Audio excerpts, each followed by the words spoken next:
जी हाँ, प्यारे बच्चों, हम लोग पढ़ रहे हैं पार्टनरशिप। और पार्टनरशिप में हमने चैप्टर नंबर 2 पूरा कवर कर लिया है। चैप्टर नंबर 3 भी हमने स्टार्ट कर दिया है। जब नया पार्टनर आता है तो गुडविल लेके आता है, तो उसका किस तरीके से हम लोग ट्रीटमेंट करते हैं। तो आज की वीडियो में हम सारे केस देखेंगे कि जब वो कैश में लेके आता है, जब वो नहीं लेके आता, या फिर वो अदर देन कैश लेके आता है, या फिर वो पार्टली लेके आता है। तो ये सारे केस जो हैं आज हम लोग अच्छे से डिस्कस करेंगे। तो आप वीडियो को एंड तक देखो, आपको अच्छे से समझ में आएगा। ठीक है, तो चलो शुरू करते हैं ना। चलो देखो, सपोज करो कि दो पार्टनर हैं ए और बी। ठीक है, ये लेके आते हैं सी को। ठीक है, और सी को बोलते हैं कि भाई जो तुझे गुडविल का पैसा देना है 60,000 रुपए। तो सी ने पहले थोड़ी आनाकानी करी कि क्यों दूं, मैं नहीं दूंगा। ठीक है, पर फिर सी ने दिमाग लगाया कि अगर यार मैंने अगर इनको पैसा नहीं दिया, और अगर कल को मैंने खुद से भी बिजनेस स्टार्ट किया, तो मुझे 6 महीने लग जाएंगे कम से कम उस बिजनेस को प्रॉफिटेबल बनाने के लिए, गुडविल बनाने के लिए, मार्केट में एक नाम बनाने के लिए। ठीक है, तो अगर मेरे को 6 महीने भी लग गए, और अगर 1 महीने में मेरे अगर मिनिमम अगर 10,000 रुपए का भी खर्चा होता है, तो मेरे कितने हो जाएंगे? 60,000 रुपए मेरे तो वैसे भी लग जाएंगे। तो इसने सोचा कि क्यों ना ये पैसा इन्हीं को दे दिया जाए, और आज से ही एक प्रॉफिटेबल बिजनेस को ज्वाइन कर लिया जाए। तो यहां से क्या होता है कि जो आपका सी है उसकी बिजनेस में एंट्री हो जाती है। अब देखो, जब ये पार्टनर आता है तो जो गुडविल लेके आता है, गुडविल का मतलब बेसिकली पैसा है। तो जब वो पैसा लेके आता है, गुडविल का पैसा, तो पहली एंट्री क्या होगी सर? वही एंट्री होगी जो नॉर्मली होती है, cash account debit to capital. किसी कैपिटल? न्यू पार्टनर की। ठीक है, पर सर जब ये गुडविल का पैसा भी साथ में लेके आएगा, तो जो गुडविल का पैसा लेके आएगा, जो अपने हिस्से का गुडविल लेके आएगा, उसको हम क्या बोलेंगे? Premium for goodwill. तो हमारी क्या एंट्री बन जाएगी? Bank account debit, premium for goodwill account debit to new partners capital account debit. ठीक है सर, यहां तक समझ में आ गया। फिर क्या होगा? अब ये जो प्रीमियम फॉर गुडविल है, इसको कौन बांटेंगे? अरे सर, जो सेक्रीफाइस कर रहे हैं, जो त्याग कर रहे हैं, वही पार्टनर तो इस गुडविल के पैसे को बांटेंगे। तो ये क्या करेंगे? हम किसकी कैपिटल को क्रेडिट कर देंगे? ओल्ड पार्टनर की। ठीक है, जिन पार्टनर ने सेक्रीफाइस किया है, अपना प्रॉफिट सरेंडर किया है, उसकी कैपिटल को हम क्या कर देंगे? यहाँ पे क्रेडिट कर देंगे। फिर सर डेबिट किसको करेंगे? अरे यही प्रीमियम फॉर गुडविल। चलो जी, ठीक है। उसके बाद में हम लोग क्या करेंगे? सर अगर इन्होंने पैसा निकाल लिया तो भाई जो इनकी कैपिटल तुमने यहाँ पे क्रेडिट की है, इनकी कैपिटल को क्या काम कर दो? डेबिट कर दो। और पैसे जो निकाला है, जो पैसा निकाला है, उसको तुम क्या कर दो? कैश और बैंक। ठीक है सर, ये केस है जब वो कैश लेके आता है।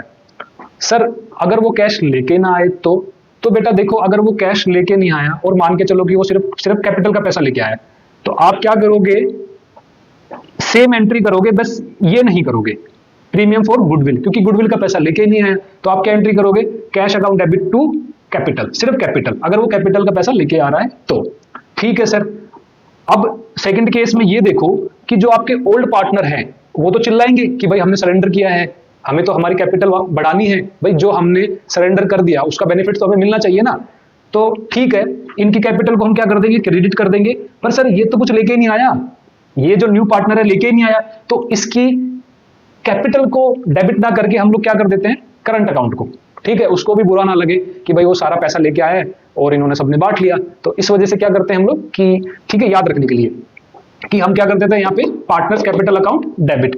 फिर सर अगर उन्होंने पैसा निकाला, तो सेम एंट्री जो आपने यहाँ पे की, वही एंट्री आपकी यहाँ पे हो जाएगी। फिर एक केस मेरा बनता है कि वो पार्ट लेके आया है। पार्ट मतलब कुछ हिस्सा लेके आया है। तो 60,000 रुपए बनते थे, जिसमें से वो कितना लेके आया है? 30,000 रुपए लेके आया। सर देखो, ये तो सेम मेरी सिंपल एंट्री कि अगर मेरा पैसा आ रहा है, मेरी कैश बढ़ रहा है, तो मैं कैश को डेबिट कर दूंगा, प्रीमियम फॉर गुडविल 60,000 रुपए। पर सर ये जो पार्टनर है सेकंड केस में, ये पार्टनर फिर से चिल्लाएंगे कि हमें तो पूरा 60,000 चाहिए, हम तो हमारे कैपिटल को कितने से बढ़ाएंगे? 60,000 से बढ़ाएंगे, 60,000 से बढ़ाएंगे। ठीक है, तो 60,000 से बढ़ाएंगे, तो ये क्या करेंगे? यहाँ पे प्रीमियम फॉर गुडविल को मैं यहाँ पे जो हमने क्रेडिट किया उसको डेबिट कर दूंगा, टू ओल्ड पार्टनर्स कैपिटल को मैं क्या कर दूंगा? क्रेडिट कर दूंगा। किसमें? सेक्रीफाइस रेशो में। और जो बैलेंस बच गया 13,000 का, उसको मैं न्यू पार्टनर के केस में डाल दूंगा करंट अकाउंट में।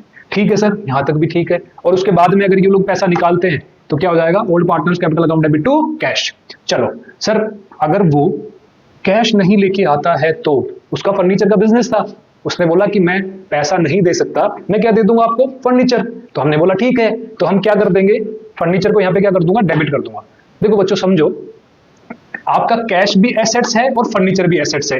तो आपकी बिजनेस में जब भी एसेट्स बढ़ती हैं, आप उसको क्या करते हो? डेबिट। तो सेम केस हमें यहाँ पे करना है कि जब आपका फर्नीचर बढ़ रहा है, तो आपको उसको क्या कर देना है? डेबिट कर देना है। क्रेडिट किसको कर देना है? Premium for goodwill. और बाकी का जो ट्रीटमेंट है वो बिल्कुल सेम रहने वाला है। इसको मैं डेबिट कर दूंगा premium for goodwill account debit to old partners capital. जो पुराने पार्टनर्स है उसको बांट लेंगे किसमें, सेक्रीफाइस रेशियो में। और अगर कुछ पैसा निकाल लेते हैं तो उसके लिए हम क्या एंट्री करते हैं, old partners capital account debit to cash और बैंक। ठीक है भाई, सिंपल है। अगर सपोज करो कि मेरे बिजनेस में जब भी पैसा आता है या ओनर पैसा लगाता है तो क्या एंट्री होती है, cash account debit to capital, है ना। और अगर पैसा निकाल लेता है तो क्या हो जाएगी, capital account debit to bank, just इसकी रिवर्स एंट्री, है ना, सिंपल। और अगर आपको समझ में आया है तो बहुत अच्छी बात है। और अगर आपको अकाउंट्स में या कोई भी कॉमर्स के सब्जेक्ट में अच्छा स्कोर करना है तो आप मान्यम एकेडमी को ज्वाइन कर सकते हो। आज के लिए इतना ही, सीखते रहो, ग्रो करते रहो, बाय।